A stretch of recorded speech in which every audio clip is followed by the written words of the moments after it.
Well, some of the European nations have been helpful and some haven't. And I'm, very surprised. Germany's been great. He's been terrific. Others have been very good, terrific. I think that the head of NATO, Mark, is fantastic. Okay, Mark Rutte. I think he's fantastic. But some of the European, like Spain, has been terrible. In fact, I told Scott to cut off all dealings with Spain. America, Israel અને Iran યુદ્ધનો આજે 5મો દિવસ છે. યુદ્ધની પરિસ્થિતિ દિવસે ને દિવસે વધારે વણસી રહી છે. એક બાજુ વિશ્વ આખું એ બે ભાગમાં વહેંચાઈ ગયું છે. અનેક દેશ એવા છે જે ઈરાનની તરફમાં છે, અનેક દેશ એવા છે જે અમેરિકા અને ઇઝરાયલની તરફમાં છે. પણ આ બધાની વચ્ચે ગઈકાલે ડોનાલ્ડ ટ્રમ્પે પત્રકારો સાથે જ્યારે વાતચીત કરી ત્યારે એ નાખુશ થયા ઘણા બધા દેશોથી અને એમણે એવું સ્પષ્ટ કહ્યું કે જે દેશ સાથ નથી આપી રહ્યા એની સાથે અમે હવે કોઈ સંબંધ રાખવા નથી માંગતા. નમસ્કાર, આપની સાથે હું છું પાયલ.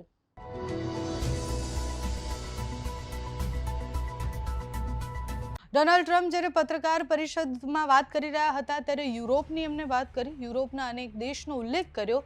ડોનાલ્ડ ટ્રમ્પે કહ્યું કે યુરોપના કેટલાક દેશોએ સારી મદદ કરી, પરંતુ મને આશ્ચર્ય થાય છે કે અમુક દેશોએ બિલકુલ મદદ નથી કરી. જર્મનીએ સારું કામ કર્યું અમારી સાથે, પરંતુ સ્પેને કંઈ કર્યું નહીં. મેં તો સ્કોટને સ્પષ્ટ કહી દીધું છે કે સ્પેન સાથેના બધા જ લેવડ દેવડ તમે બંધ કરી દો. સ્પેને ઇઝરાયલ અને અમેરિકા દ્વારા ઈરાન પર કરાયેલા હુમલાનો વિરોધ કર્યો અને સ્પેને સ્પષ્ટ પોતાનું સ્ટેન્ડ ક્લિયર કરતા કહી દીધું કે અમે આ કોઈ જ યુદ્ધની તરફેણમાં નથી. એમણે એવું પણ કહ્યું કે જે રીતના હુમલો કરવામાં આવ્યો એ ખોટું છે, હિંસાને પ્રોત્સાહન અમે આપવા નથી માંગતા અને એટલે જ અમે આમાં કોઈ જ સાથ આપવા નથી માંગતા. યુકે પણ પોતાના સ્ટેન્ડમાં ક્લિયર છે કે યુદ્ધમાં અમે સાથે નથી અને એમણે કહ્યું તો ખરી જ કે ઈરાન સાથે જે થયું એ ખોટું છે. 2003માં ઈરાક સાથે જે થયું એમાં અમે અમેરિકાની સાથે હતા પણ અમે ઘણું બધું શીખ્યા પણ છીએ એનાથી.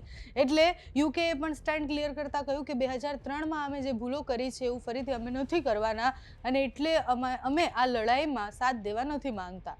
જો કે એમણે એવું કહ્યા પછી પણ એટલે ઈરાન માટે દુઃખ વ્યક્ત કર્યા પછી પણ એ અમેરિકાનો સાથ તો આપી જ રહ્યા છે. ઘણી બધી વસ્તુઓ અમેરિકા સુધી યુકે દ્વારા પહોંચી રહી છે. યુકે, સ્પેન જેવા દેશોએ તો ના પાડી જ, પણ બીજા અનેક દેશ એવા હતા કે જે અમેરિકાની ખિલાફ આવ્યા. એટલે કે અમેરિકાએ જે કર્યું છે, જેમ કે રશિયા છે, ચીન છે, બધાએ સ્પષ્ટ કહ્યું કે ઈરાન સાથે જે થયું એ અમેરિકા અને ઇઝરાયલે ખૂબ ખોટું કર્યું છે.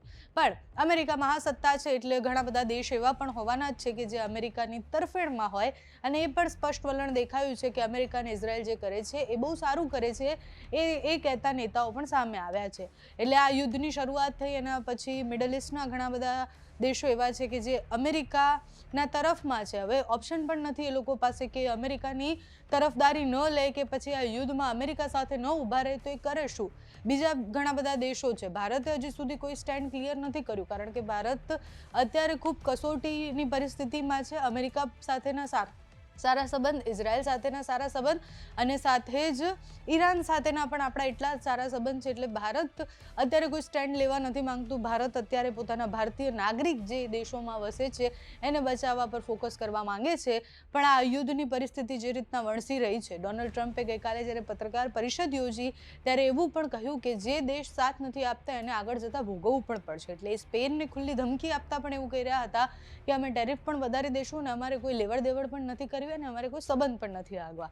એટલે સીધી આંગળીથી ઘી ન નીકળે. જો ડોનાલ્ડ ટ્રમ્પને કોઈ તરફેણ નથી કરતું દેશ તો પછી એ દેશને આગળ જતાં ભોગવવું પડે એવી વાત ડોનાલ્ડ ટ્રમ્પ દ્વારા કરવામાં આવી છે.